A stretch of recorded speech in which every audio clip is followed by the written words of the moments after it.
정상적인 척추는 정면에서 봤을 때 일자 형태여야 됩니다. 하지만 척추가 정면에서 쳐다봤을 때 옆으로 좌우로 휘게 되는 걸 갖다가 측만증이라고 하고, 척추의 측만증은 크게 10대 전후로 나타나는 특발성 척추 측만증과 5, 60대 이후에 나타나는 퇴행성 측만증으로 구분할 수 있겠습니다.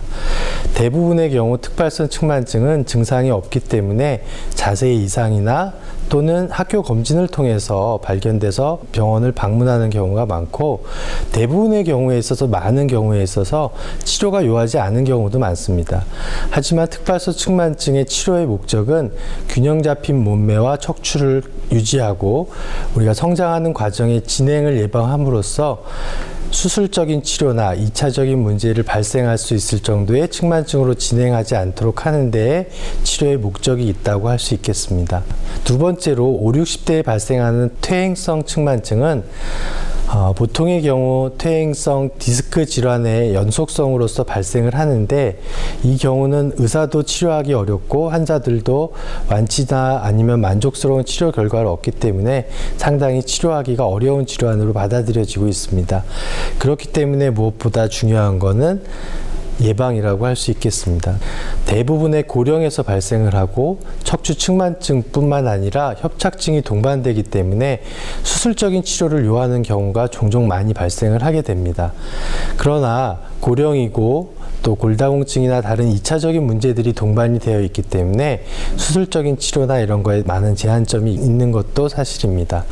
제가 오늘 말씀드리고자 하는 측만증에 대해서는 여러분들이 너무 걱정하지 마시고, 측만증은 보통 10대와 아니면 4, 50대, 5, 60대에 발생하는 퇴행성 측만증, 이렇게 크게 나눌 수 있다라고 이해를 하시며, 대부분의 경우에 있어서 보존적인 치료 그리고 균형 잡힌 척추의 유지를 하려는 게 치료의 목적이기 때문에 크게 걱정하지 않고 정확한 진단과 조기에 치료만 받으신다고 하면 큰 문제가 없다라는 것을 말씀드리고 싶습니다. 보통의 경우에 이제 어깨 높이가 달라지는 것을 느낄 수 있거든요. 그래서 집안에 전신 거울이 있거나 그랬을 때 바위가 바로 섰을 때 이렇게 어깨가 한쪽으로 치우친다든지, 아주 심한 경우에는 이 체관 전체가 골반하고 좀 틀어지게 움직이는 경우가 있습니다. 이렇게 해서 진단을 쉽게 내릴 수도 있고요. 그리고 이제 의사들이 가장 손쉬운 진단 방법으로 앞으로 이제 구부렸을 때 등 쪽이 이제 한쪽이 튀어나오는 걸 보는 검사 방법이 있는데, 예를 들어서 이제 우리가 인사하듯이 팔을 쭉 늘어뜨린 상태에서 90도로 이렇게 팔을 쭉 늘어뜨리시고요. 힘을 빼시고 이렇게 숙이게 합니다. 그러면 보통의 경우에는 이렇게 측만증이 없는 경우에는 양쪽의 어깨 높이가 똑같은데, 한쪽 높이가 이렇게 올라와 있는 경우에는 측만증이 있다라고 우리가 의심을 할 수 있겠습니다. 보통의 경우 우리가 디스크를 악화시키는 요인 중에 가장 안 좋은 게 이제 장시간, 오랜 시간 안 좋은 자세로 앉아 있는 경우가 제일 안 좋습니다.